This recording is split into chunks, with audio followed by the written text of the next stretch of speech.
Hey everyone, welcome to session 84 of the Behavioral Observations podcast. Got a couple of quick housekeeping things to mention, and then we'll get right to our interview. So today's interview is brought to you by Behavior University, whose mission it is to provide outstanding professional development opportunities. To learn more about their offerings, go to behavioruniversity.com/observations. And if you'd like to save 10% on any purchases while you're over there, use the discount code podcast. One other real quick thing. I've got a few events at the upcoming ABAI conference in Chicago. I'll be doing a book signing and a presenter meet and greet, and I'm also involved in a few panels on the Monday of the event. So you want to hit the show notes for this episode. I'll put the links to those events there. I'm also bringing a box of 500 Behavioral Observations stickers, and my goal is to leave Chicago empty-handed. So if you're going to ABAI, please stop by and say hello, and I'll be handing out stickers. So, all right, on to today's episode. I'm really excited to share this conversation with Dr. Luis Morales-Knight. He's a clinical psychologist, and he's also the co-founder of the Child and Adolescent Behavioral Health Center in Orange County, California. He was trained at the University of Nebraska, the University of Nebraska Medical Center, at the Monroe Meyer Institute, and at Boys Town. Although he jokes that he's not a real behavior analyst, trust me, he's one of us. He's trained with Pat Fryman as well as many other talented clinicians. And Luis brings that practical sensibility to his work with parents and children, and it will come through loud and clear in our conversation today. So we mention a handful of resources in today's episode, so you'll be able to find them in the show notes over at behavioralobservations.com. And lastly, we didn't scratch even the surface of what we wanted to talk about. And that's fine with me because that just tells me that a second interview is in order. So feel free to message me with any comments, any additional questions and things like that. I would love to have Luis back. We chatted for about 90 minutes, I think, all told, and it flew right by. So just a fun conversation that I'm excited to share with you. So without any further ado, let's hear from Dr. Luis Morales-Knight. Welcome to the Behavioral Observations Podcast, stimulating talk for today's behavior analysts. Now here's your host, Matt Cicoria.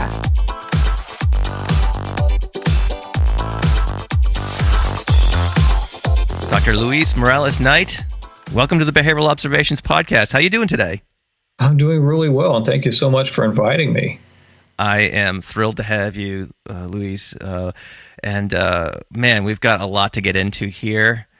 And I think, as we were just chatting a few minutes ago, the plan is to take a deep dive into child and adolescent mental health and kind of, I guess, parenthetically, what's going on with kids these days. Kind of ask that question and perhaps spitball some answers to that. And then also, if we have time, get to that, what's it like being what I like to say, a real psychologist, and what is the relationship between the type of psychology that you practice and we as kind of everyday BCBAs. So lots of stuff on the agenda for today. Hopefully we can get it all in. So again, thanks so much for joining me today, and I'm really excited to have this conversation. Cool. Well, thanks. So where should we start? Well, I like. Is that a therapist question? Is there a?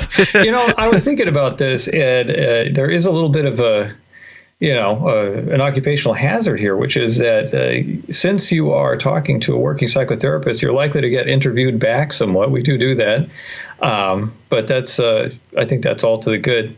Yes. I know you usually start with an origin story, and I can do mine if you want. Absolutely. Yeah, take it away. All right. Well, like many people who've had on your podcast, I sure took the slow boat to get here. I actually started out my academic life as a linguistics major. I went to University of California, Santa Barbara, and majored in linguistics. As a naive young person, I thought that being a linguist meant that you studied a lot of languages. You don't actually have to be a linguist, but I did anyway. So I studied Mandarin, Japanese, Catalan, German, and Arabic. That doesn't mean I necessarily speak any of them really, really well. Like if I say stuff like that, people tend to think, oh, you speak a lot of languages. No, I no longer speak a lot of languages. I see. I still do fairly well in Japanese. I grew up speaking Spanish, and I can still speak Catalan fairly well. Now, the interesting thing there is that there might be some foreshadowing here. UCSB's linguistics department is a functional linguistics department. So many linguistics departments are formal. They focus on sort of the topography and taxonomy of language. Functional linguistics departments focus much more on the way language actually functions in its social and historical context. And so that might be a little bit of foreshadowing for a functionalist perspective on human behavior. Anyway, so at the end of my undergrad career, I really wanted to do grad school in linguistics, but I found out that that was not going to work out. Long story short, I was, realistically, I would have been one of, several hundred new minted linguistics PhDs looking for one of about 6 jobs. And I didn't want to do that. I'm not a super competitive human being. I just wasn't going to be in that dogfight. So I knocked around for a while. I was kind of at loose ends for a while. I ended up moving down to Los Angeles chasing a girl, and I caught her in the end. She's my wife now. Good for you. I got one of those good-paying jobs with benefits at UCLA. I used to work in kind of as an office worker in their mechanical and aerospace engineering department. I did that for about 5 years, and that was where I realized that I needed to go back to school, because there I was. This was kind of an important turning point for me. I was putting out coffee and cookies for a lab meeting, and these guys were talking about building a laser. And I was thinking, okay, I can't do this. I can't do what they're doing. I was, always pretty dumb at math and never any good at chemistry, so I can't do this stuff specifically. But I'm not actually any dumber than they are. I've really got to go back to school. I was getting really bored in that job, so it was that combination of it's mostly just that boredom that motivated me to go back to school. And I never wanted to be a therapist. I always kind of felt scared that I would be, sitting in the room with people's pain and suffering, and that I would take that home with me, and that would be a burden on the other hours of my day. However, I decided in the end that, that was the direction I was going to go, because I looked around for a while. I did some research, and I figured out that a PhD specifically in clinical psychology would give me the biggest flexibility, the widest range of choices of careers. That turned out to be a saving grace a bit later on. I had to respecialize. I did a master's degree through Pepperdine University, which is a moderately famous regional university that had a beautiful campus in Malibu, which I never went to until I graduated, because I took my classes through their kind of satellite campuses that are at office buildings in Los Angeles and in the Valley, in West LA and in the Valley. So I did basically night school, because as you probably know, if you want to further your education as a working person, there aren't a lot of options. The other piece of that is I had to pay full freight for that. That was pretty expensive. But I did get a master's in psychology, and then I applied to doctoral programs in clinical psychology. And I should have known, this is one of those things where you don't know any better. I should have applied to like 15 or 20 programs. I applied to 5, and I got into 1 by the skin of my teeth, and that was at the University of Nebraska at Lincoln. So my wife and I packed up and moved to Nebraska. The University of Nebraska runs a really good program in clinical psychology. They kind of teach traditional CBT treatments for specific disorders. I kind of focused on anxiety work with adults. And then at the end of that program, when you're in a doctoral program in clinical psychology, you have to finish up by going to internship. Right. And that's a requirement for the degree. Now, what was happening at that time, this was about 2011, what was happening at that time was there was this terrible mismatch between the number of people looking for doctoral internships in psychology and the number of internships that existed. There were about 4,000 applicants that year, and there were about 3,000 slots. And what they did at the time, I think they still do it, is they run a match program, kind of like they do for medical students, where you apply and you interview, and then you rank the programs that you interviewed with in terms of your preference. Meanwhile, the programs are ranking all their applicants in terms of their preference, and they put all those rankings into a computer, and the computer matches them. But I didn't match. And this was just a huge failure. It was a major bomb going off in my life. I had no idea what I was going to do. I had kind of thought, gosh, I'll go on, I'll work for the VA like most folks in my program did, and life will be good. But I just suddenly had this thing happen, and now I've got nowhere to go. That was pretty scary. By then we had a couple of kids. I'm thinking, what are we going to do? So what happened was my faculty at Nebraska was kind enough to call up their friends down the road in Omaha at the University of Nebraska Medical Center, specifically at the Monroe Meyer Institute for Genetics and Rehabilitation. And they were kind enough to open up an intern slot for me. But there were some surprises there. So surprise number one, this was a pediatric placement. I had zero pediatric experience at that time. Second, this was a behavior analytic placement, and I had zero experience with the functional analysis of human behavior. Did you have any preconceived notions or perhaps even more pointedly hang-ups about behavior analysis or things that you... Yes and no. I had been treated to sort of, not really. I mean, I've been, coming up more through the master's program than the doctoral program. I've been treated to that standard straw man about what the behaviorist is like. I had taken a class in learning theory. It seemed too atomic to really be useful. Like it's like trying to do, bioengineering, but only focusing on protons, neutrons, and electrons. Like they're too small, they move too fast. How do you even do this? So I didn't get it at the time. I was not introduced to the functional analysis of behavior at all. This was a specific perspective that I hadn't been treated to. My doctoral program was pretty behavioral for a CBT program, but apparently not that behavioral, because when I landed at MMI, I found myself at the bottom of an extraordinarily steep learning curve. My mentor there, Bill Warzak, very, very patiently and long-sufferingly walked me up and over that learning curve. And I'll be forever grateful to him for it. And that was really where I got introduced to parent training, because what would happen is a family would bring in their kid, and we'd sit down. The way that they did the training was at first it was largely co-piloting, where Bill would be in the room, and you'd be in the room, the intern would be in the room, and the family would be there. And Bill would just lean back in his chair and stretch out his legs. He's a very tall guy. And he would just start fountaining out suggestions for the family. It was just this endless fountain of tactics for the family to try out. And that was very formative for me. I learned a ton from him, and I'll be forever grateful to him for being willing to walk a total neophyte up that very, very steep slope. So I did that, and then it came time to do postdoc, right? Because to get your license, you have to have N thousand hours of supervised professional experience. This often comes in the form of a formal postdoc placement. And I really wanted to go back to California. At this point, I'd spent 6 years in Nebraska, and I wanted to go home. So I applied to something like, I don't know, must have been like 30 or 40 postdocs in the state of California. And I got 15 interviews, which wasn't a bad score. I flew out, rented a car, drove up and down the state, clocked 1,500 road miles over 2 weeks. Did most of those interviews in person. I think I did 2 of them by phone, flew home. And then I waited, because what they did that year, and I don't think they did it before, and I don't think they did it again, but they did something called a uniform notification date, where there's this one apocalyptic day where the programs call up their number one hires, and then there's they do it in sequence, then you can kind of put one on hold and you can accept. There's this whole horse trading thing that was supposed to go on. It sounds like the NFL draft or something like that. You know what? It is kind of structured like that. Well, long story short, at the end of that day, I had no postdoc. I had struck out again. Another wonderful total failure. I felt great about myself, as you can imagine. And I had no idea what I was going to do. Now, MMI did have postdoc slots. I wasn't sure I wanted one. I had liked being at MMI, but I kind of also wanted to try out some different stuff.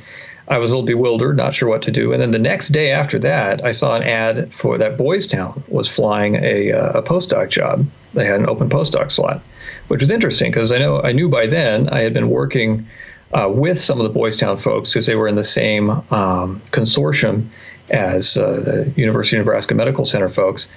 And I'd gotten to know them. I knew they run a good ship. I had a good opinion of them, but I also knew they tended to hire internally, so I was kind of surprised. So I said, why not? So I threw my hat in the ring, and I got a job interview. And that was where I met Pat Fryman. So I go to my job interview, and I walk in the office, and there's Pat Fryman in his beautiful clothing. If you've ever met Pat, you know how he dresses. Yeah, he's quite the tailored man. He absolutely is. He gets these beautiful bespoke suits from Parsos, which is the tailor of record in Omaha, as it were. And I remember he was wearing this kind of lavender striped shirt, and he had a tie and suspenders, and a very nice suit jacket and all. He looked fantastic. And I walked in the room and I looked into those blue eyes and I said, "Oh my gosh, here is a person who is totally in command of himself." If you've ever met Pat, well, you have, of course. You've had him on several times. Yeah, and I've had the opportunity to chat with him briefly in person too. So yeah, I totally can see that. Did he have his sunglasses on? That's the real important question. He did not. And that's so disappointing. Of him at. Can you just lie to me and just tell me he did? No, he didn't, because I could see his eyes, right? And I looked at him and I was like, here's somebody who's completely in command of himself. He's very aware of his surroundings. How do I put this? I can't be anything other than perfectly genuine with this person. And that suited me just fine. So he and I got along very well. We had a good job interview. And right in the middle of the job interview, he says, "Well, we will definitely extend an offer to you. You can put that in your back pocket, and there's no problem there. But I had another question for you. I just wanted you to know that we're going to be opening more of these behavioral health clinics around the nation, and we're in that process already, and we're going to be opening one in California. I was wondering if you'd potentially be interested in running that clinic for me." And I was like, "Oh my God, yes, please, send me home." Wow. This reference is maybe dated, but I felt like, Sam Beckett in Quantum Leap. I just want to take the leap home, man. So we might need to put a YouTube link in the show notes for those who aren't of the Gen X and older vintage. Exactly. But I that's well within my wheelhouse. So. Yeah, it really felt like that. So it was a hell of an opportunity. And I, of course, Pat being Pat, he was wise enough to see that this would really motivate me to do my absolute best in the postdoc. And I worked as hard as I could. And I interviewed with the guy who directed the California site, a man named Lauren Ramos, who's actually from my neck of the woods in California. Long story short, but that was one thing where we got along. And in the end, Lauren hired me to be the director for the clinic at Boys Town, California. So then I did that for 4 years. I hired a couple of highly talented psychologists who were a true blessing, and we had a great time. Then the party ended in 2017 because the national organization decided to shut down some of its national sites in California, Texas, and New York, and so we all got laid off. So Dr. Iris Richardson and Dr. Patricia Gisbert and myself, the two that hired me, we were kind of sitting around in shock going, okay, what do we do now? And we decided to start our own private practice. So we did that. And that's where I am today. We co-own Child and Adolescent Behavioral Health Center in Tustin, California. We were actually just like a mile away from the old office that we had at Boys Town, so we're still in the same area. We were able to keep most of our clients. We were able to keep our insurance contracts. We had kind of about half of the guts of a working clinic, so we started from there, and we've done very well since. We've had a good almost 2 years so far, and the party's still going. So I'm blessed that my team trusted me well enough to actually go into business with me. That's a real compliment. Are you in need of continuing education? Well, Behavior University is a BACB approved continuing ed provider, and their mission is to provide university quality courses and ABA for new and experienced professionals alike. Their live webinars generally have a limited number of attendees so that the learning experience is highly interactive. And if you can't make the live events, these webinars are recorded and available in Behavior University's CEU library for later viewing. Behavior University also has a 40-hour RBT training.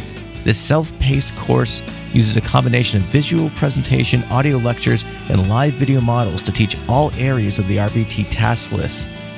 The course is accessible anytime and from anywhere.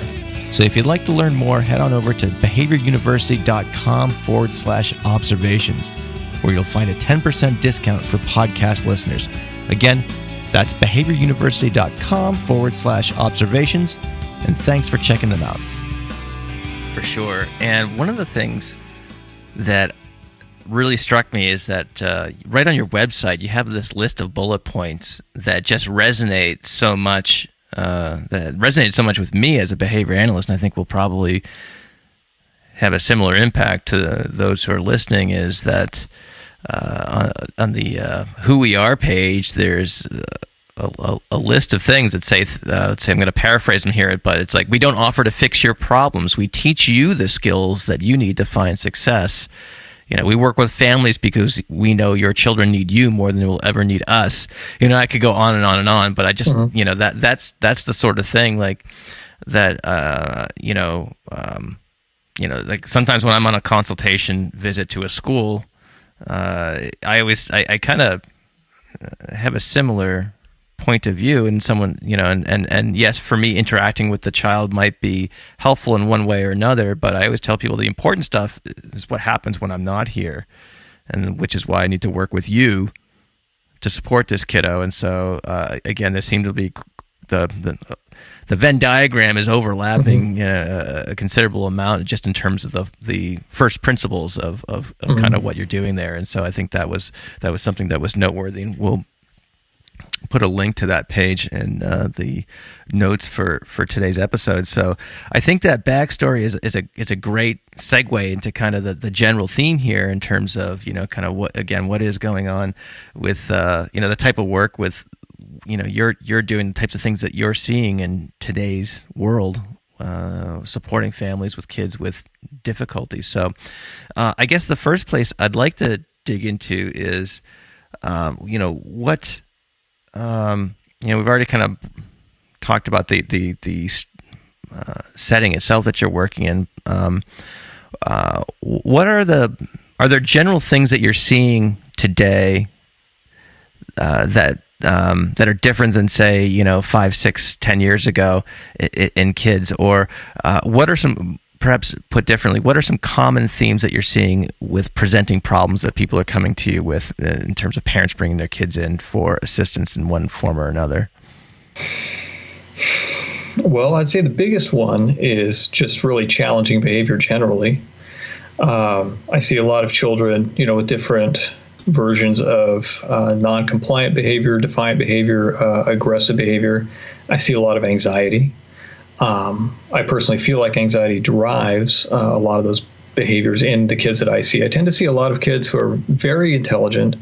They're quirky. They often have a great sense of humor, and they're very intense. And they can be, kind of a handful. They can be kind of a lot. And I feel like there's a lot of anxiety as well, sort of driving the way that they interact with the world, driving a lot of attempts at getting control over situations. And their parents often feel inadequate to the task of confronting these behaviors and dealing with them. And I think there's a number of reasons for that. But the long story short would probably be something like these are kids for whom traditional parenting doesn't work. And traditional parenting, in my view, is pretty much we all tend to parent the way we were parented. We tend to rely way too much on talking. If I tell you to do something, you should do it. And if you don't do what I told you to, like a lot of time people just do not have a plan for that. It's actually kind of stunning how often parents don't. It's even more surprising to me how often teachers don't seem to have any kind of plan for what to do when you tell a kid to do something and they just don't do it. I see kids who are very, very good at arguing. They tend to get parents really sucked into a long back and forth argument. I like to say I see a lot of barracks lawyers or sea lawyers or people who play Dungeons and Dragons rules lawyers. It says here in subparagraph C of chapter B that you get a lot of that, and then the parent gets very sucked into that. They pay attention to the content without really paying attention to the function of the behavior of arguing. I see, those are kind of some of the issues I see. I also see just a lot of straight up anxiety issues. That would be another big one. I see a lot of depression, like you said. I work in Orange County, California, where the culture around going to school is really, really tough, especially high schools. There tends to be a very strong focus on academic performance. To the point where kids really seem to feel like they're walking along this narrow precipice, and one wrong move will just drop them off, and that's the end of their life. And I mean, I can tell them all they want that that's not true. I can even offer plenty of stories from my own experience. I was always a very undistinguished student, until I found my own motivation to go to school. I did much better once I was in my master's program. But before that, I wasn't a very distinguished student at all. But that doesn't really help because they can hear it from me, or maybe they'll hear it from their parents. Often the parents are not the main source of pressure. They're getting it from everyone around them, the teachers and the counselors and the other students. And, they do a lot of the bright, motivated ones do a lot of social comparison between themselves and the students around them. And they often see themselves as lacking. And that can lead to a lot of bad things, up to and including suicide. We tend to have a rash of teen suicides here in Orange County every few years. In fact, we're in the middle of one now. And it's really, really sad. So that's another major thing that I see here in this clinic. I see. And so with regard to how you can you tell us a little bit about your process of working with? I mean, I kind of want to get into some of the things that you would suggest for some of these conditions that you see or symptoms that you see. But I first want to kind of understand a little bit about your process, about how you work with children and families. So let's say someone comes in, a parent brings a 15-year-old kid in who might be struggling with some of this, anxiety over, kind of their future trajectory or whatever. What does the intake process look like, and how would you, kind of set up a course of treatment? Okay, well, you know what? Let me go back to first principles a little bit, because as it says on our website, and thank you for providing that link.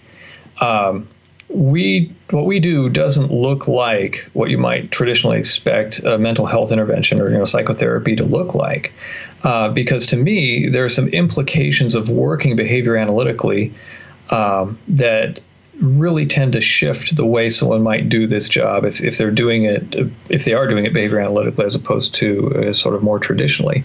And so one of those is while psychotherapy is embedded is inside a relationship that you have with the client, the relationship between me and that kid is not always primary to me. It's not always my primary concern.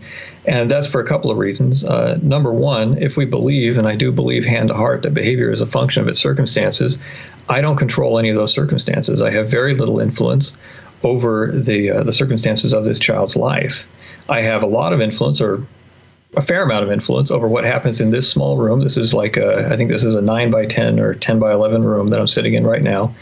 And I have influence over that hour, and we tend to see kids maybe 1 hour a week, more typically 1 hour every 2 weeks. So that means that over 99% of their life is outside of this room and outside of this hour. And that's where their problems are. I often say that, the kids' problems don't exist here. They exist at home. They exist at school. They exist for the older kids or the young adults out on the job. They exist in the other 167 hours of their week. And so for younger kids, I spend most of my energy on the parent, on teaching the parent how to set up the home so that it is the best possible environment for that child's success. The other reason is I kind of feel like a behavior analytics stance decenters the therapist. It takes the therapist sort of out of the role of being almost a shaman or a priest, like traditionally you can sort of get that feel about the relationship. If you're working behavior analytically, it's not so much. And especially I want a kid who's living with his parents to have a good relationship with their parents first and foremost. That relationship is 1,000 times more important than their relationship with me will ever be. So I tend to privilege that. That doesn't mean that I don't build relationships with the kids. I absolutely do. But this is all part of making sure that we're not running what I think Freiman would call a drop-off shop, like a drop-off service. We don't want to do that. And that's certainly not how I was trained by Bill and by Pat. So most of what we do tends to boil down to parent training. I think that kind of covers most of what I want to say. That's sort of the first principles. Do you want to go any farther with that line? Well, I guess another question I had related to that is, do you? One of the things I was thinking about, like, do you have the parents collect data? I'm just curious how. Oh, I'm so glad you asked that. No, I don't. And so I'll explain that in a little bit. because I just remembered something that Pat said when he was on your show back on episode 10. And he said, the full bore functional behavior analysis is like an MRI, and we don't need to do an MRI for every case. He said, what I do is I do an interview, and it sounds like a conversation. My interview is more structured than Pat's. It's not a typical day interview, although I think that is an awesome way to go about it. This is just not how I go about it. And I remember Greg Hanley talking about his ISCA situation as well, and I think that's neat. Like he's kind of trying to pare it down. So part of this is, I think, and again, I want to be cautious talking to a behavior analyst, like a real BCBA and a community of real behavior analysts. I feel like I'm not a real behavior analyst. I play one on TV, as it were. I came very late to this. The bulk of my clinical training was behavior analytic. The bulk of my work for these past 5 years is behavior analytic. But I don't always feel like I have that deep grounding that you guys do. So I do want to be cautious and understand that it's important to take what I say about this stuff with a small Ukrainian salt mine. So here's how I look at it. If we are interested in changing the course of socially significant behaviors, I can assume that the kid and the family know what those are. So I can just ask them about it. Okay, that's the first part. That's why an interview is, to me, a functional thing to do.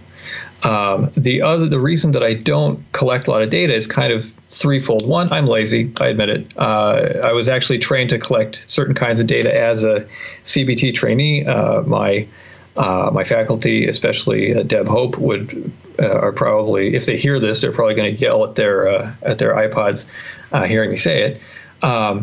But inertia has kind of taken me away from that, and also the understanding that I get tired of fighting families to collect data.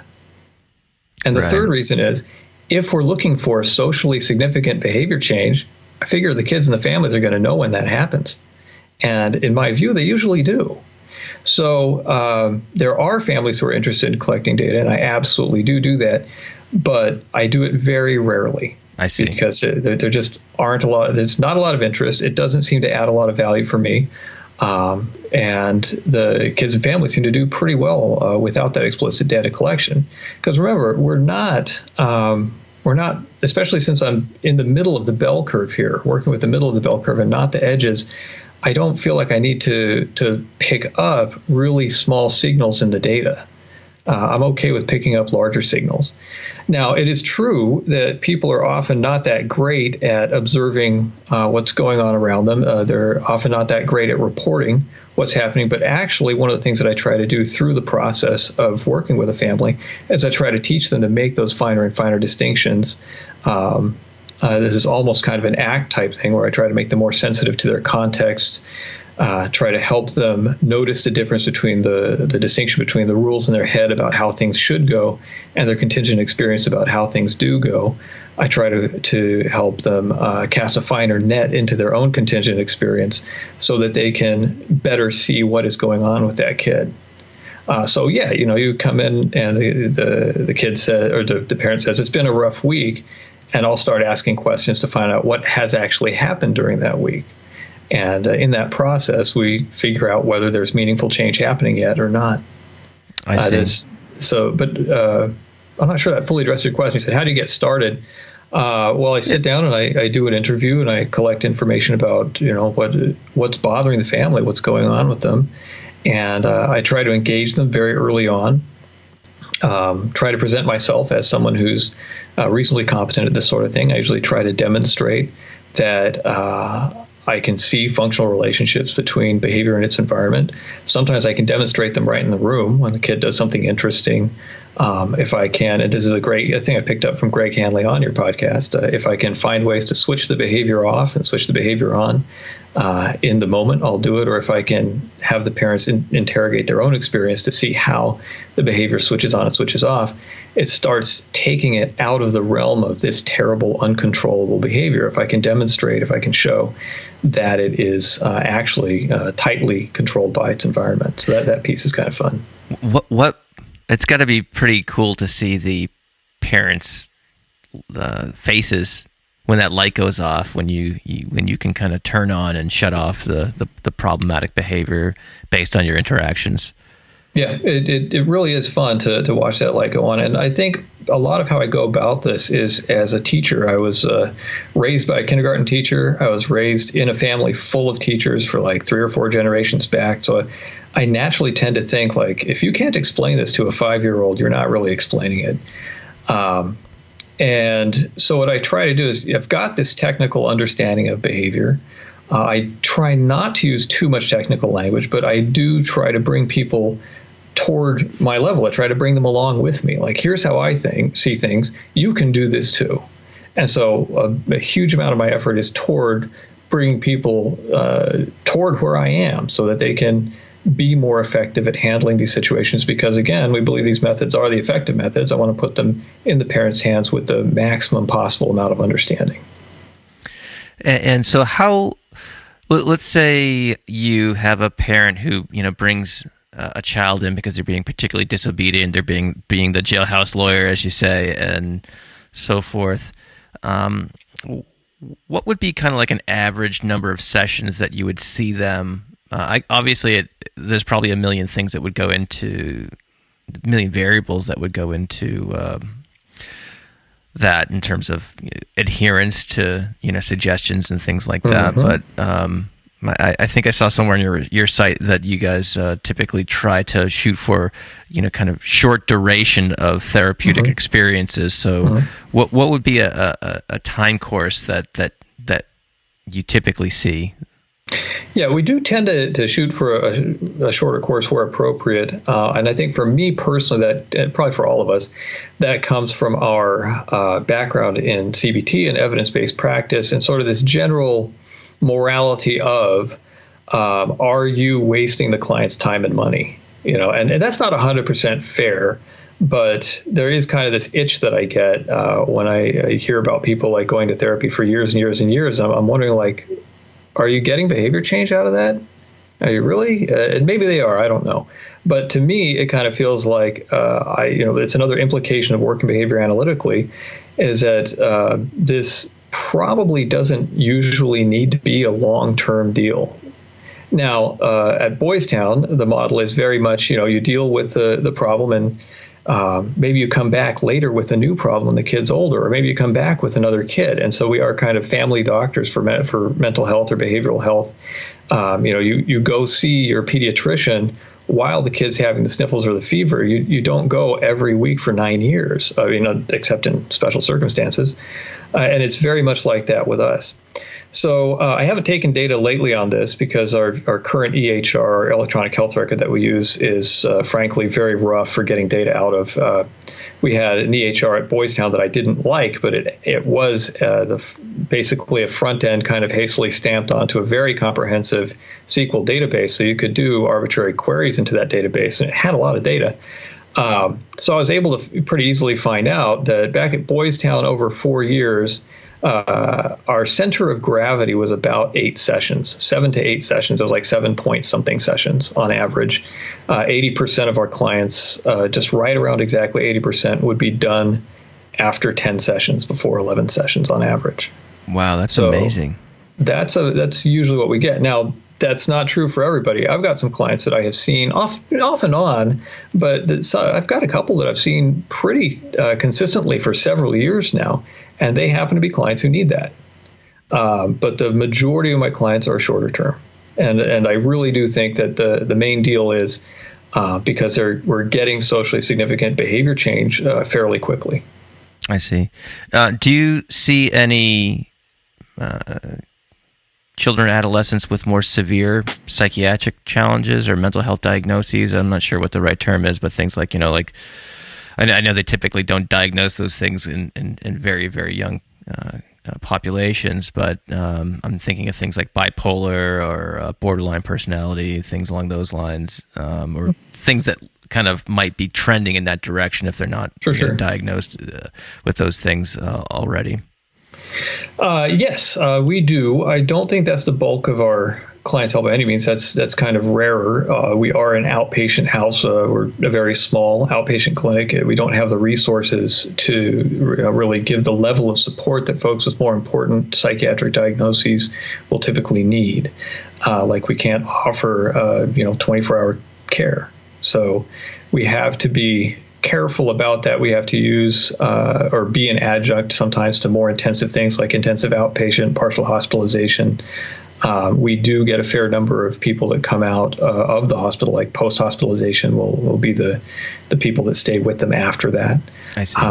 So it's a minority of our caseload. I'd say the majority of our caseload, and again, this is a legacy of Boys Town, because the Boys Town Behavioral Health Project was always very much about using behavior science to address common problems of childhood. And Pat Fryman authored or co-authored several articles on behavioral pediatric psychology. That was also the model that was taught at Monroe Meyer when I did my internship, and Pat had been, I think, a founder of that internship program back when, so he had a lot of influence over it.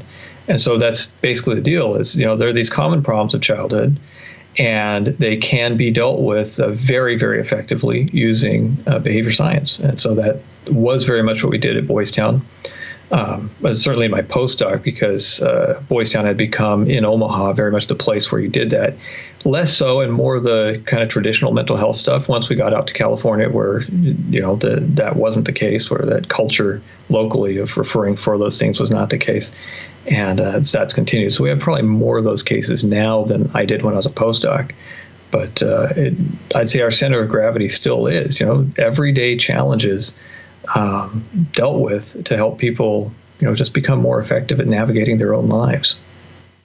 Okay, so let's talk about that. So I, in preparation for this interview, I kind of wrote down a couple of themes that, or perhaps categories of problematic behavior that I think may just be more typically experienced by parents. And so I'd love to get your general take on perhaps both prevention and preventative and responsive strategies to these. So I guess the first one that comes to mind is just straight up disobedience. You alluded to that earlier, where you often encounter folks who don't have a plan for dealing when the kid says no. And so talk to me about the types of things you see and the types of things you're likely to recommend in this kind of broad category of what we might consider refusal or noncompliance, disobedience, or whatever you want to call it. I would always start with the primacy of reinforcement. Or actually, that's not 100% true, because I know that parents come in very stressed about this kind of thing, and what they want is they're going to want a punishment routine. They're going to want something to decelerate this behavior that's painful to them. We humans are all about short-term pain relief. We really do that. So what they want is a punishment routine. But what I usually talk about first anyway is the primacy of reinforcement and the primacy of paying attention to when things are going okay. Because as the ACT folks would point out, the human mind evolved to be primarily a threat detection and management system. It's best at detecting threats. It's best at detecting problems, hassles, difficulties, challenges. It does that automatically. You get that for free. What the human mind is usually pretty terrible at is just noticing when things are going okay. And if you're going to believe with Skinner that reinforcement is the big deal, you have to be able to learn how to do something really unnatural, which is pay attention to when things are going all right. And then, of course, reinforce it. And again, typically people are really bad at this. And part of it is they don't pay attention to when reinforceable behavior is happening. The other thing is they'll often be subject to sort of rule-governed behavior on their own. These same laws, how do I put this, influence us, right? So rule governance happens to adults a lot of the time. I call it the "what do you want, a cookie?" rule, where the kid is being fine and they're like, well, why should I reward that? They're doing what I expect. And so there's a little bit of a sales job involved in saying, well, if you want more of this, you're going to have to grow it. And we do happen to have technology for growing behaviors of interest, for strengthening behaviors of interest, but you got to do it. So once I convince people to do that, then they'll do it. One example is I don't do a lot of classroom observation type of stuff. because people have to pay cash for that. It's not something that insurers will pay for, and that's one of the things that changes how I do what I do. And one of the reasons I don't do things the way a BCBA might is because I'm paid to do things differently. That structures my work. So I don't do a lot of in-classroom observation, but I did this time. There's a little kiddo in a preschool, and the problem for this kid was they were said to be disobedient. If you told them what to do, they wouldn't do it. Okay, got it. So I went there and I did a very close observation for an hour. Every 30 seconds, I observed what the kid was doing and coded it and all this stuff.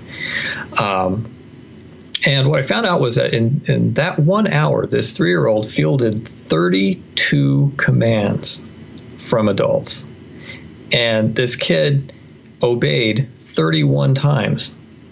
The one time the kid did not obey, they were told again, and they turned around and did the thing. So maybe I caught this kid during an unusually compliant hour, fine. But here's the other thing I found out.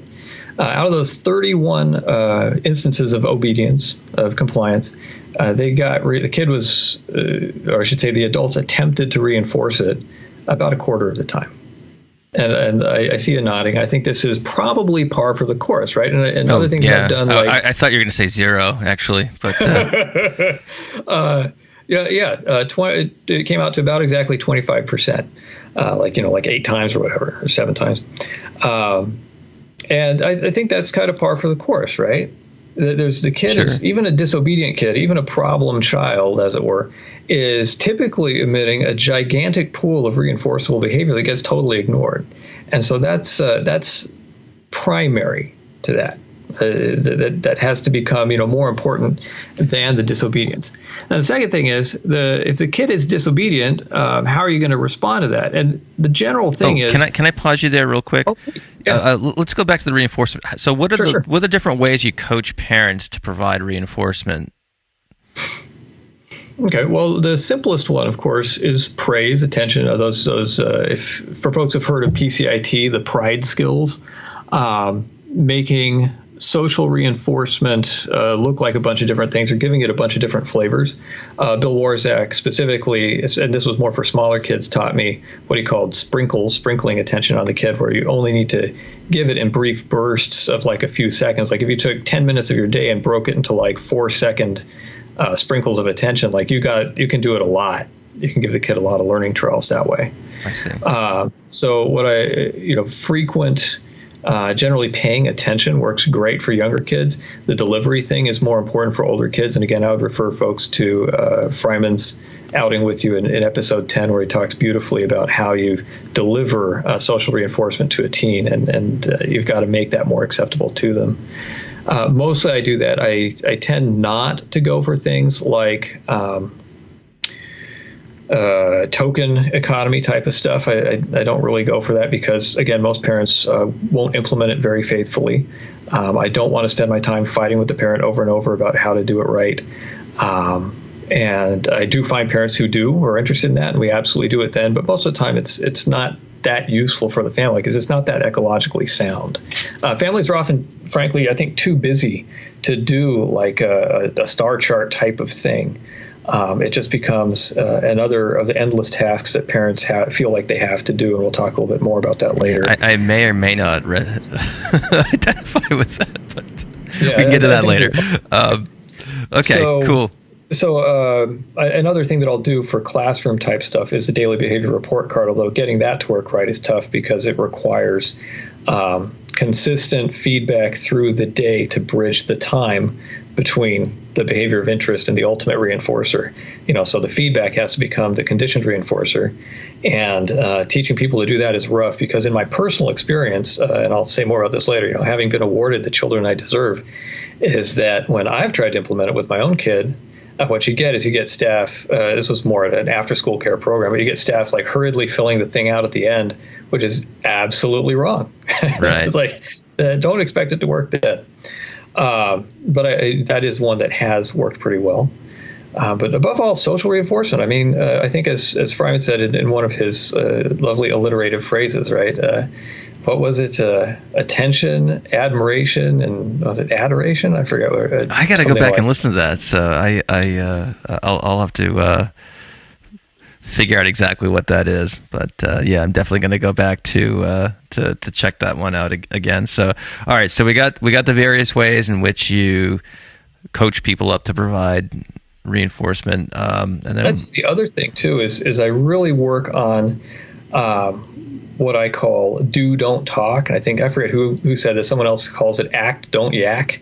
Because what it is we as humans in a modern society, we rely way too much on talking.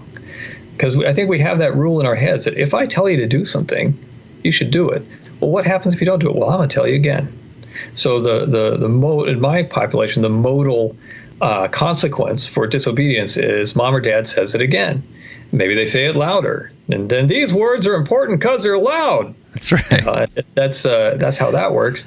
And then when it doesn't work, they'll do it 10,000 more times. I should say we will do it 10,000 more times because I do it too. Sure. So what I try to I might teach throw is, for Christ's sakes, please, do or don't. For the love of God, put on your shoes. Yes, the constant refrain in my household. Yeah, I get it. And so when, I think Pat talked about, letting the consequence do the heavy lifting. Yes. And I don't know if you made this analogy when you were at Boys Town. I'm sure, you've spent a lot of time, you've probably heard him say this, but I'm going to mess it up now. You should deliver the consequence like a dispassionate traffic cop, giving a speeding ticket, The calm cop. And actually, I have a story I tell about that from my own life, which is when I was at Nebraska, there's this little stretch of road right up by the university, right near the famous football Coliseum, where it's a 30-mile-an-hour speed limit, and I was driving 40 miles an hour. There's this officer right out there with his speed gun and his bright yellow vest, and he just waves a thumb like, pull over. So I pulled over, and the guy comes up to my window, and I roll it down. He shows me the readout on the speed gun. He says, good morning, my name is Officer Smith, and I clocked you going 40 miles an hour, pointing at the thing, in this 30-mile-an-hour zone, and I'm going to write you a ticket. And he goes back to his car, and he writes me a ticket, hands it to me, says, have a nice day, and that was that. And I spent the next, 4.5 years there, and I never sped in that location again. And he didn't even raise his voice. He just provided a consequence that was meaningful. It was also immediate. And there was a delay piece too. I had to go to traffic school and listen to this statey talk about pulling dead people out of cornfields because Nebraskans don't like to wear their seatbelts, which was a big deal for this Californian. And that was also not a fun experience that I didn't want to repeat, right? So I never sped there again. Hey everyone, as a BCBA, meeting your continuing ed needs can be challenging at times. That's why I have made selected episodes of the Behavioral Observations podcast available for Type 2 continuing education credits. That's right. You can meet a portion of your professional development requirements on the go. Currently, we have CEs for topics including functional assessment, ethics, and supervision. Come learn from podcast favorites such as Greg Hanley, Pat Fryman, Mark Dixon, as well as many other amazing guests. For more information, head on over to behavioralobservations.com/get-CEs. I see. Lesson learned. So I get the act, don't yak piece. What are some other in addition to that? What are some ways to kind of respond to the defiant or disobedient child? And of course, I'm using kind of layman's terms, but I think those are terms that are going to be relatable to many folks who are listening. Absolutely. Basically, this is kind of a larger recipe that I try to use. We tend to think of the kid's behavior as a problem for us. I try to turn it around and make it a problem for them. So the stance that you want to take is, this isn't a problem for me, but it might just be a problem for you. So I like approaches, like with very small kids, you might use an approach like a very sort of traditional compliance training type of approach where it's like, okay, I issue a command, you don't do it, I don't counter anything because that just teaches you to wait till I say third. Right. And that's operant behavior on our part because we're trying to avoid that disciplinary encounter, and that's a lot of what moves us around. That's what keeps us talking and nagging and reminding and yelling instead of doing, because we don't want to have that encounter. But anyway, so the kid doesn't comply, you say wait 5 seconds, then you put them in timeout, not necessarily a long one. And then when they come out, you reissue the command, right? So timeout is not instead of doing what I told you to do, it's in addition to. So I'm going to increase the hassle on you as a function of you not obeying what I told you to do.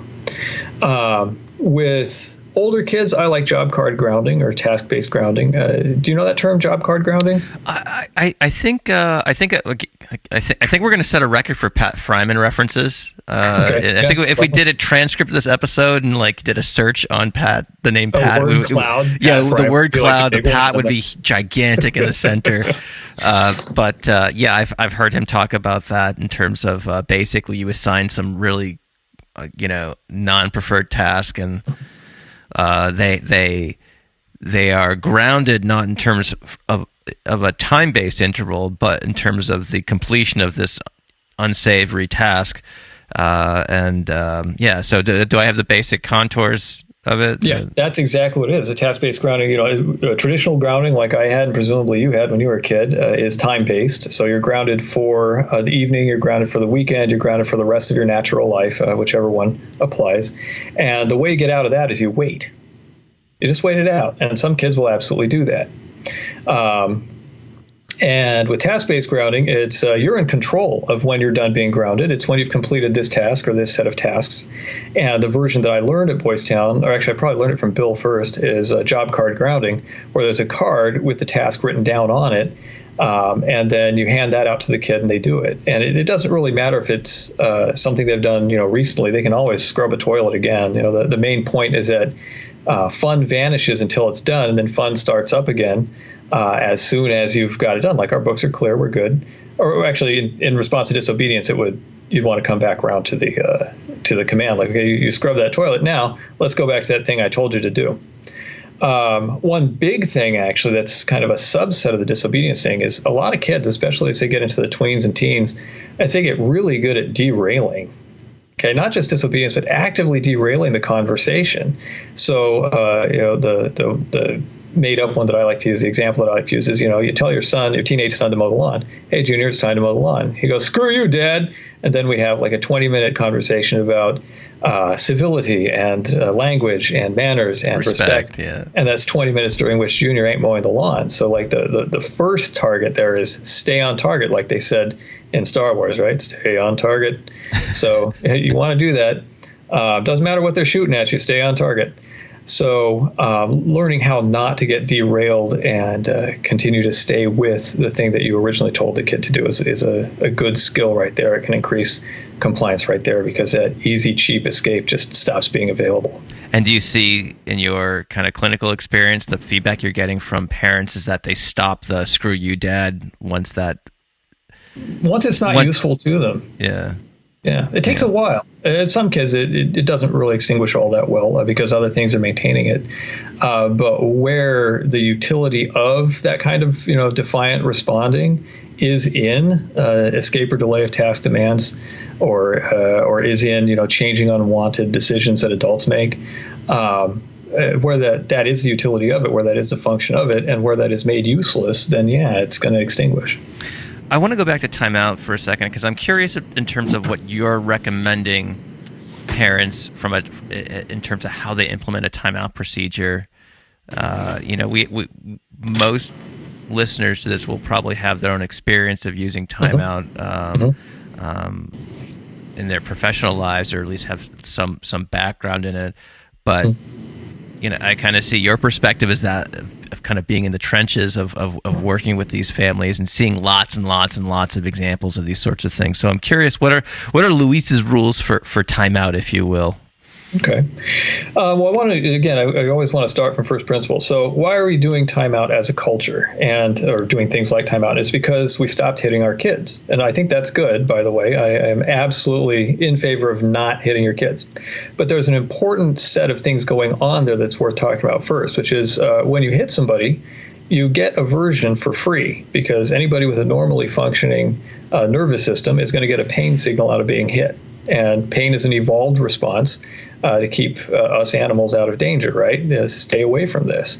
So pain is a very, very powerful signal. It says you don't want more of this event, okay, whatever caused it, whether it was burning yourself on the stove, or getting bitten by a dog, or getting smacked by your dad, right? So, but we stopped doing that. And so the funny thing is, when people start doing things like timeout, or they start doing things like task-based grounding, or they start doing anything that doesn't involve pain compliance, they still expect that instant aversion response.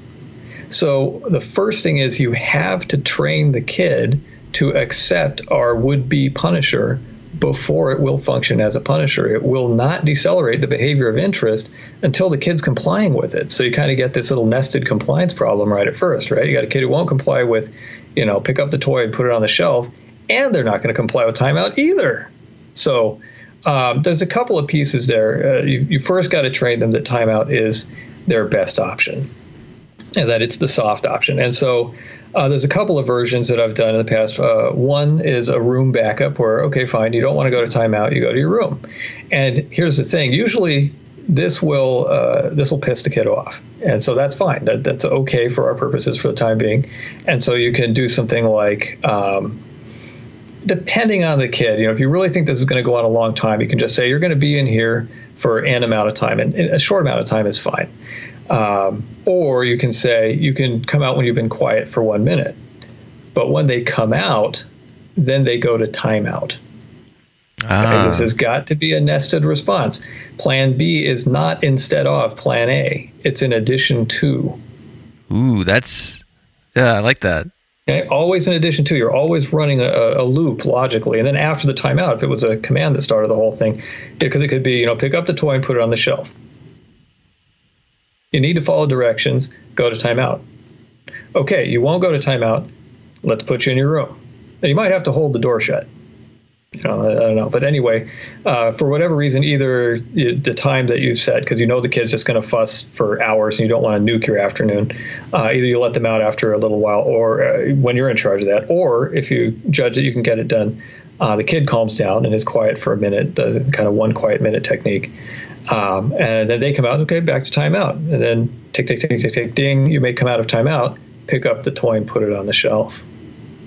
So when you're starting this out, you've really got to be willing to invest significant time in giving the kid the direct lived experience of having, how do I put this, following your command is their best option. It wastes less of their time. It gets them back to having fun sooner.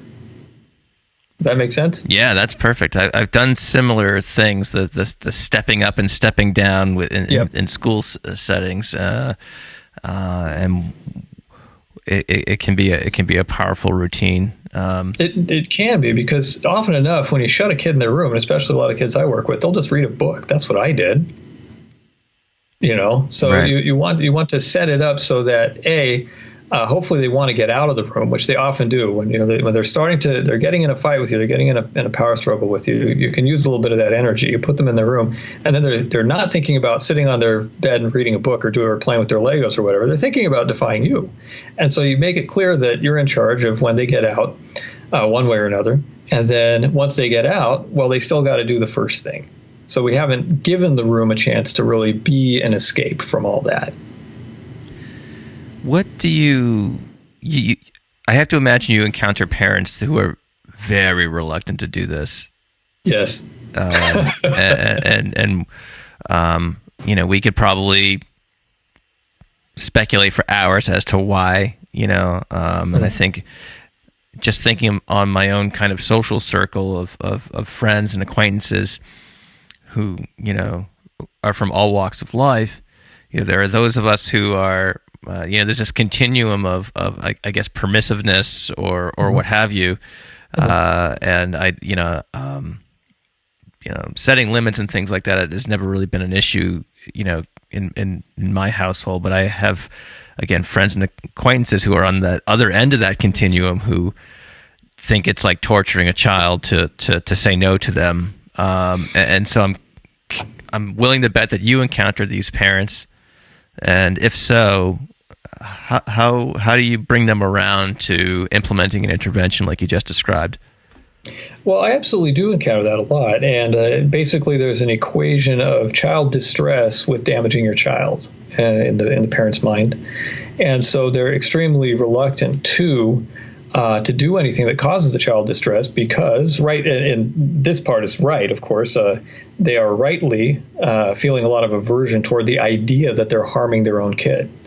So one of the first things that I often have to do is unwind that equation of distress with damage. And so we talk about that, and often I can just point them to their own experience. Like, you've been mad a lot in your life. You've been disappointed a lot in your life. You've had things happen that were distressing to you a lot in life. Was that really damaging to you? They're like, no. Okay, then. Or another thing is the kid's been angry, the kid's been pissed off, the kid's been yelling in the past, and then what happened after that? Well, they stopped. Yeah, they did. Was their functioning compromised after that? No. And again, here's a kind of a little bit off, but I think it's a reasonable example from my own experience. When my older daughter Victoria was 5 months old, we finally decided we had to do something about sleep because we weren't getting any. And my advisor, Deb Hope, very kindly handed me a book called Sleeping Through the Night by Jody, I forget her last name, Jody something or other, who she'd gone to grad school with. And it was a lovely book. It basically said, here's what you do. It's kind of a fading / cry it out type of method. And I think the most important part for me is it said, expect an extinction burst. So I put baby Victoria, I rocked her and sang to her and did all stuff, and her little eyes started to flutter closed. And I put her in her crib, and those little blue eyes flew open, and she started to scream. And I walked out of that room, and I closed the door, and I sat down on a chair right next to the closed door, and I cried because I knew I was damaging my daughter. I knew it in my bones. I was causing permanent damage, and she screeched for 45 minutes, and then she fell asleep. And in the morning, she was her happy baby self. She was herself. I had to take that evidence from my own experience that I was not damaging this kid. And so the next night I put her back in the crib the same way, and she screamed for an hour and like 10 minutes, and the next day for like an hour and a half, and the next day for like an hour and 10 minutes, the next day for an hour, the next day for like 45 minutes. And somewhere around the 6th or 7th day, I put her in her crib, and she blinked her little blue eyes, and she fell asleep. Now, I got to be clear, it wasn't like that for Hazel. I think it took a year to sleep train Hazel at least. So every kid's different. But thank God I had that experience because it really taught me, like, this is survivable. There's kind of another piece in there is that if you make a kid mad by doing something, often enough, that's telling you that it's working. You're disrupting the function of that behavior right there, and you're already getting that acceleration toward an extinction burst. It's like there's an old, I can't remember what it was. Maybe it was an aftershave or something commercial that the stinging tells you it's working. Ooh. I like that. I like to use that line. The stinging tells you it's working, because I'll even just talk about it. Like, you could do this and you could do that, and I'll have the kid right there because they're not immune to this stuff. So I can talk about it in front of them. Even the bright ones will think they can outplan it, but they're not immune to it, so it's useless. So I'll be talking about you can do this and do that. And the kid will be like, no, that's not going to work. That's not going to work. Let's see, it's working. Right? The kid knows. Nice. Yeah. One of the things I encounter in my own parenting, having 3 kids, who are very close in age, sets up lots of opportunities for just bickering amongst themselves, and it's it's probably one of the main parenting challenges that we have, and it's all and a lot of it's wrapped up in what's fair, in terms of whose turn it is to unload the dishwasher and things like that, and it's so easy to get distracted and not think like a behavior analyst in those circumstances. So I'm curious. How you coach families in that situation where they have kids who are just, who are prone to this type of behavior. Absolutely. Well, Victoria and Hazel. Victoria's 10 now, and Hazel's 8. About a year ago, they were really going through a phase where I think they were fighting about 130% of the available time. I don't know how they did it. They were overachieving. They were bending the time-space continuum. Exactly. It sure felt like that. So there's a couple of pieces to it. This is not, I don't really think this is an easy situation to deal with because, obviously, you can divide any given interaction to, somebody started it and somebody else could be doing something like planned ignoring, but kids aren't going to do that. No.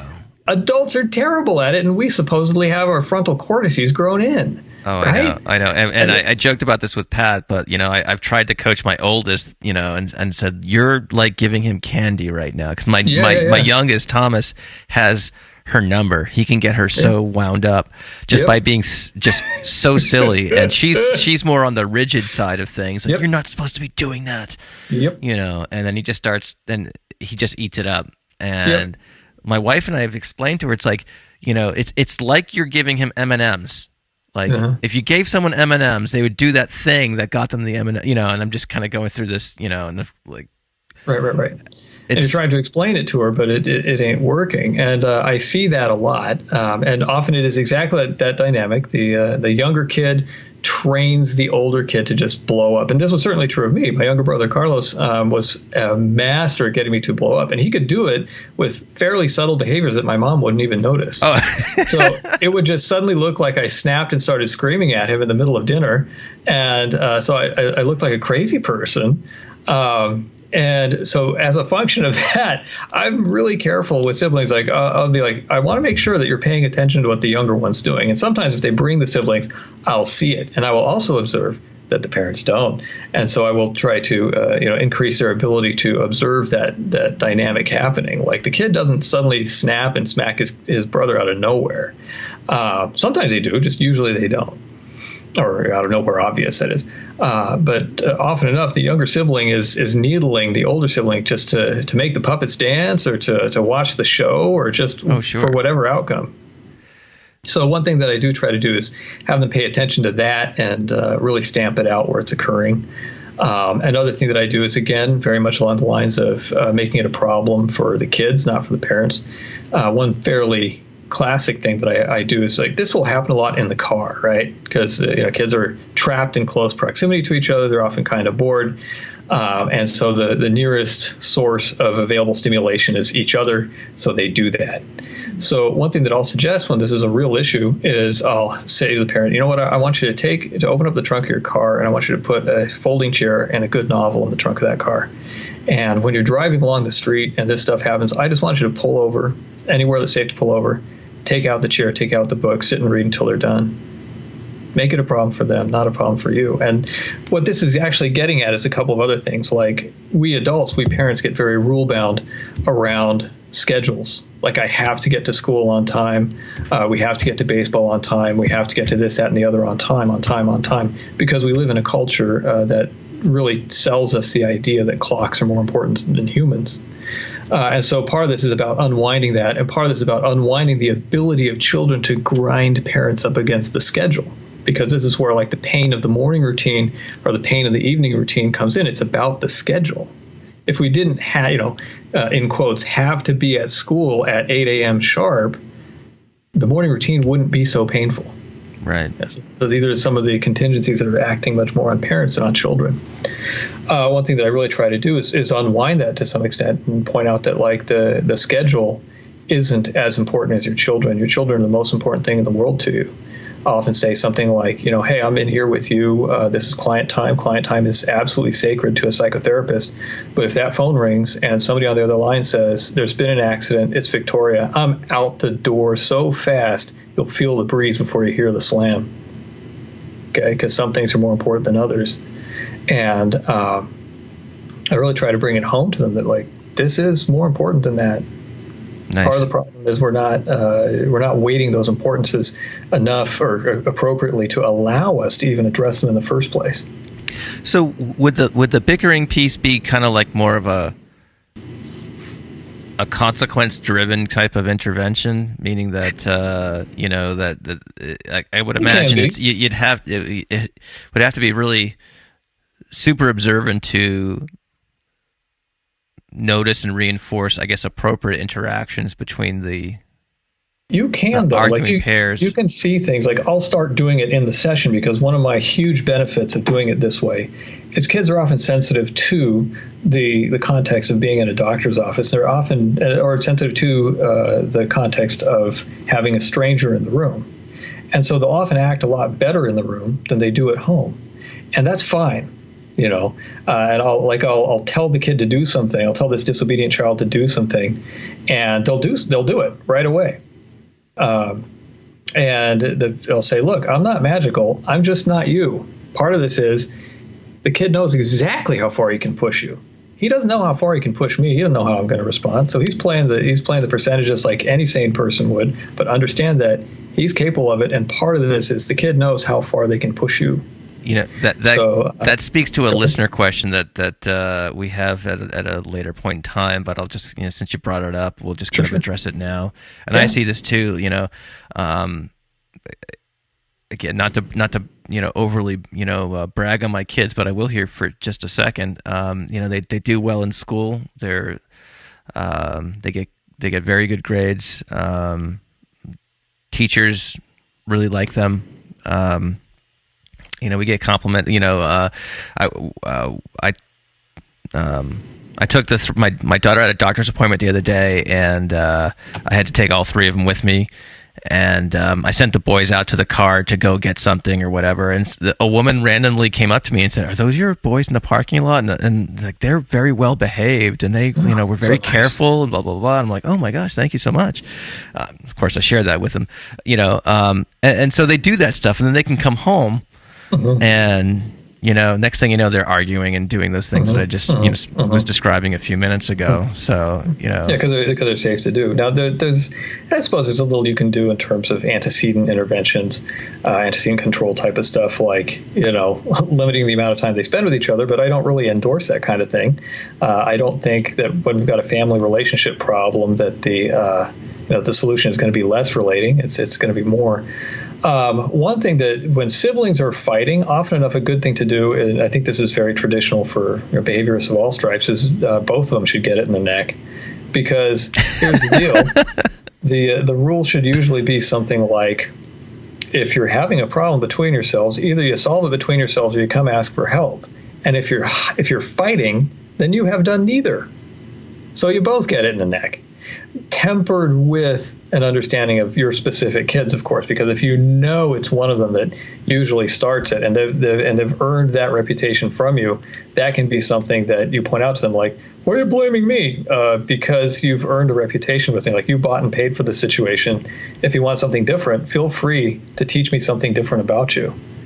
So a lot of what I do is, I think originally with Bill, what I learned a lot of would be very traditional stuff where the parent is implementing things that move the kid's behavior around, using public behavior to move public behavior. Very traditional behavior analysis. But what I'm sort of evolving toward now, as I understand ACT better, is, and some other kind of related approaches, is I want to really get the kid on board a lot more. Honor the kid's dignity and agency in figuring this stuff out. And so putting stuff squarely in their lap can be a useful way to do that. Like, you don't like this? That's okay. But you got to understand, you bought and paid for this. You've earned this reputation, and you're welcome to earn a different one. But the way you do it is by consistently teaching me something different about you. I see. And I'm willing to help you out, but you've got to do your part. Well, that might be a good segue, because I want to talk about teens next, and my oldest is a teenager, and we're starting to get into that span of adolescence that I know is challenging for everyone. And these days, I can't imagine the times that the challenges that these kids face today with things like cell phones and social media and the ability to not just compare themselves amongst their own social circle, but to media that are that are widely available. Arbitrary human being. You can be a 14-year-old with all that implies, and you can compare yourself to Beyonce. Like, good luck, man. That's a tough lift. Yeah. And not just to the people around you, but of course you do, just to any arbitrary human being, thanks to the magic of social media. I would say stand back and love them first. Some of the things that teens do can be so aversive, but it's super important to understand that a lot of parenting is based on us parents trying to escape from our own aversive internal experience. Like, that insight is really what helped me understand ACT. ACT is really nothing more than the functional analysis of private events. Once I understood how my own private events were moving my parenting around, I think that helped a lot, and it certainly helped my practice a lot. So part of it is understanding, the kid is doing something that's aversive to you, but you have options as to how you want to respond to that. And one way that you can respond to that is by remembering, taking a greater perspective on the kid. And one thing that I like to use a lot is remember the day you brought them home from the hospital. That kid is still there. It's the same kid. Remember how cute they were when they were like 4 or 5. That kid is still in there. That it's the same person. It's absolutely the same person. They're trying to figure out what works for their lives, and they're not always very good at it at first. I think another piece is honoring how teen development works. I really think that Louise Hayes and Joe Cherokee wrote this great book called The Thriving Adolescent, which is great for clinicians. I think they are working on another book, or they may have recently published one, I'm not sure, that might be more kind of consumer grade. There's one for teens by Ben Sedley called Stuff That Sucks. And that one's really good too. This kind of ACT for teens. I think those are really good. There's another book, and this kind of gets more to your larger concern about how, kids get sort of over-parented. And if we're not careful, using behavior analytic models for intervening with children can just lead to more over-parenting and not enough of the kid handling their own issues. But there's this great book called The Self-Driven Child, and it's by a guy named William Stixrud and another guy named Ned Johnson. They're not behavior analysts, but it really focuses on getting out of the job of trying to manage everything the kid does and into the job more of being a consultant. And I like that model. I think it's an incredibly valuable book.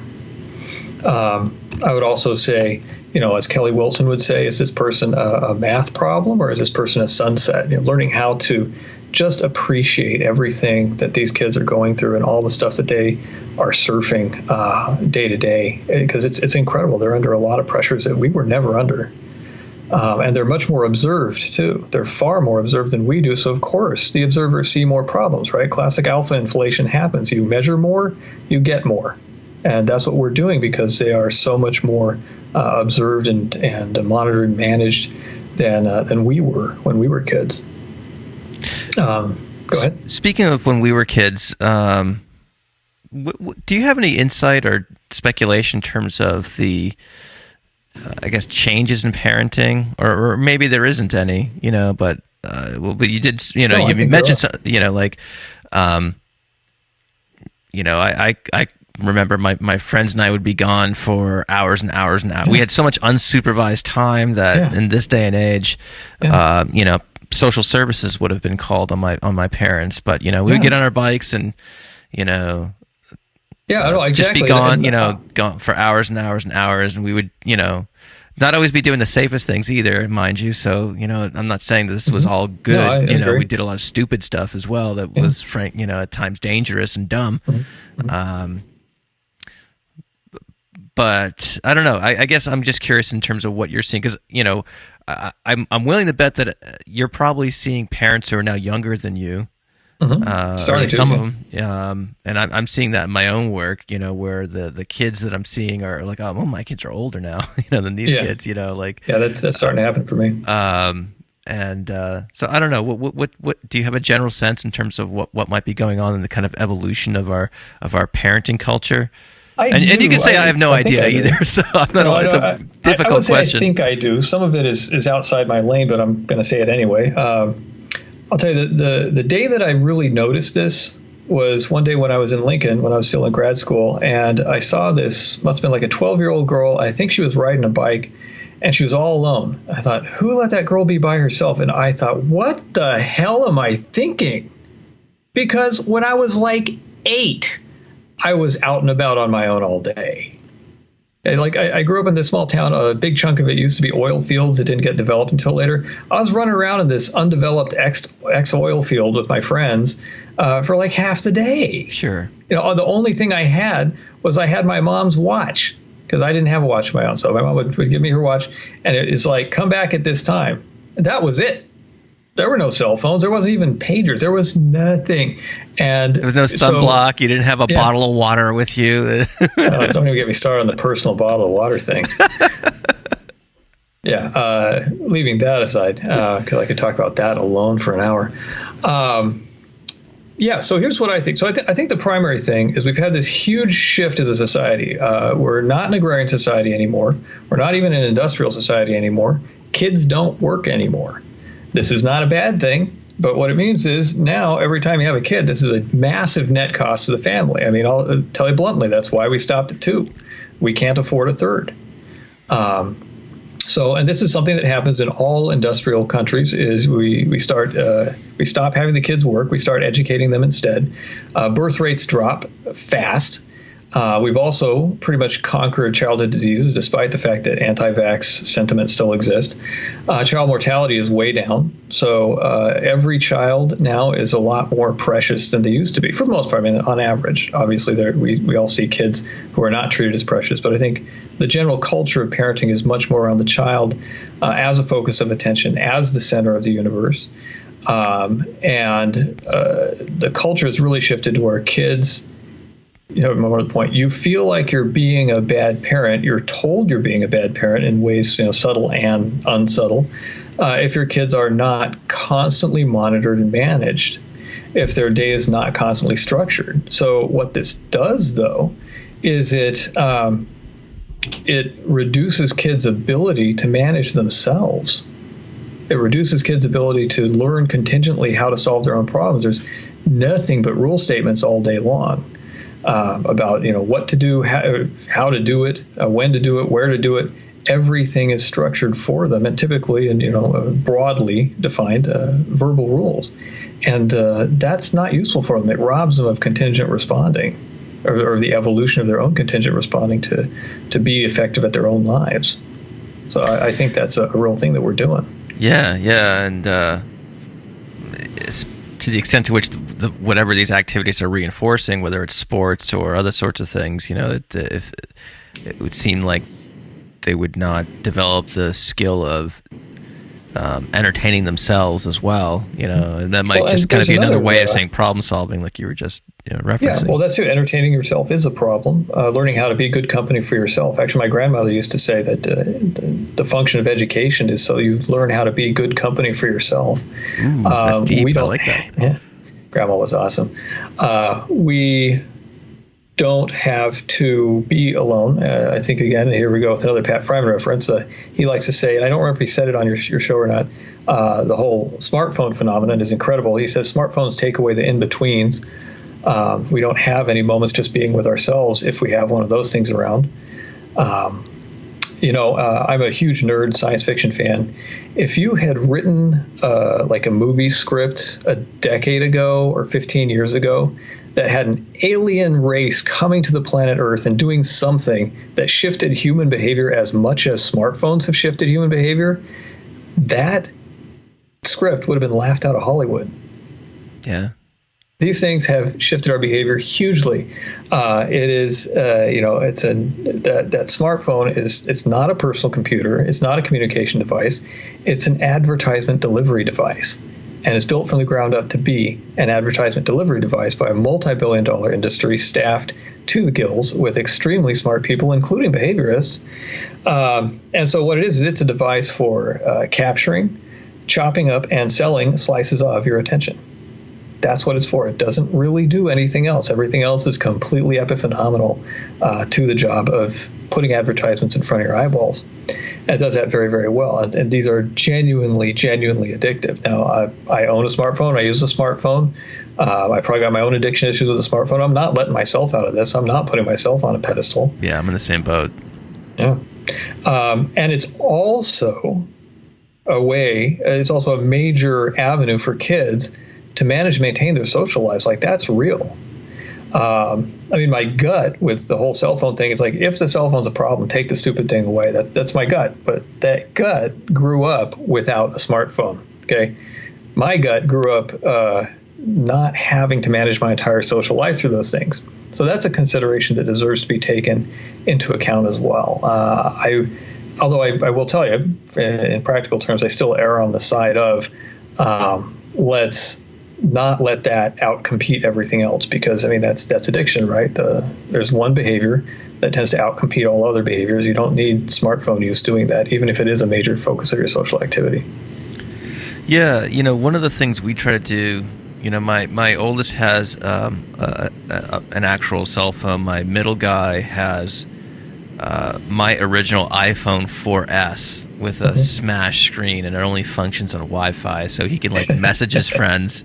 Yeah. And he can FaceTime them if he has a Wi-Fi signal. And it's been handed down. It was mine, then my wife's, then my daughter's, and then his. And then it's going to die before it gets to my youngest, more than likely. But with both of them, my daughter, we don't allow, she has Pinterest, but that's it. There's no Facebook, no Instagram, no Snapchat or anything like that yet. And when she goes to high school next year, we're going to let her kind of dip her toe into that water, but we're trying to prevent that kind of social comparison, landscape from taking hold, too early on.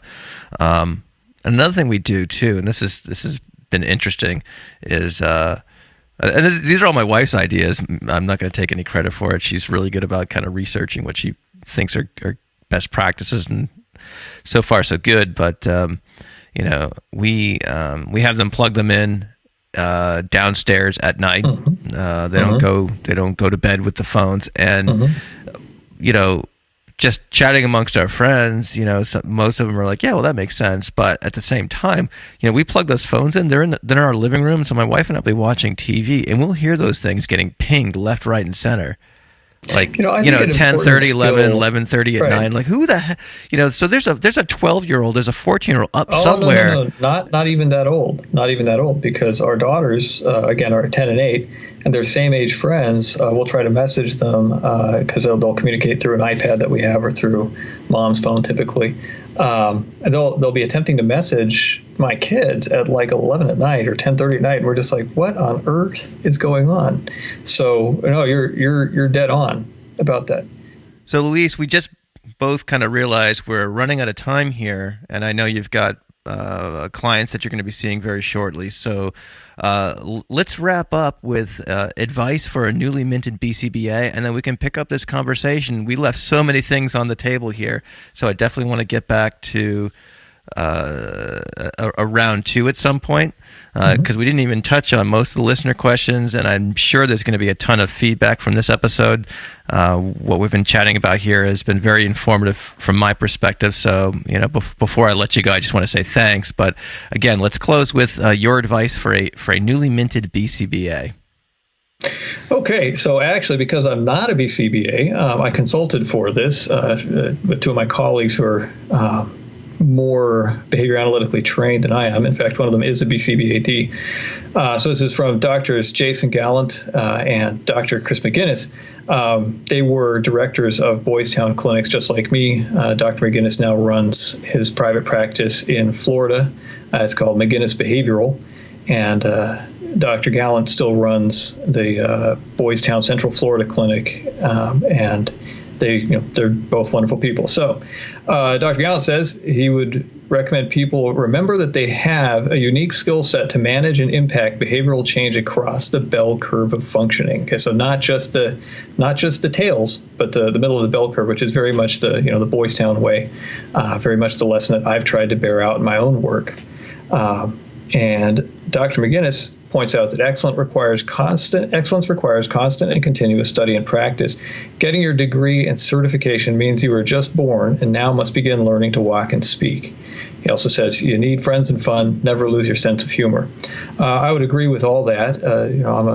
I have a doctorate in clinical psychology. Getting the doctorate is just part of doing what you need to do to be minimally qualified to do day one as a licensed psychologist, foisting yourself upon an unsuspecting public. And so every day after that, you've got to be willing to refine your practice, constantly refine your practice. I think a piece I would add is, as behaviorists, we're not just heirs to, Pat's greatest idea that mankind ever invented, but we're also ambassadors for it. And that means we have to be able to work with people who don't think like we do, because Most folks don't. And it's very easy for people to get caught up in what the RFT folks would call essential coherence, or being right, and not so much for the functional coherence or being effective. And so we have to be effective ambassadors with people, again, who don't look at things the way we do. And also definitely staying within our realms of competence, because even if people don't always work in the same theoretical space that you do, they may have specific expertise that definitely outranks your own. So you want to be thoughtful about how you communicate about this and how you apply it. And that would be the advice from me and my good buddies, Jason and Chris. All right. Wise words to end on, Dr. Luis Morales-Knight. It's been a pleasure. It's been fast, and look forward to chatting with you again very soon. Thanks a lot. All right. Thank you. Thank you for listening to the Behavioral Observations Podcast with Matt Cicoria. You can find Matt's notes on this episode at www.behavioralobservations.com. We also invite you to stay connected with us on Facebook at facebook.com/behavioral observations and on Twitter at Behavior Podcast.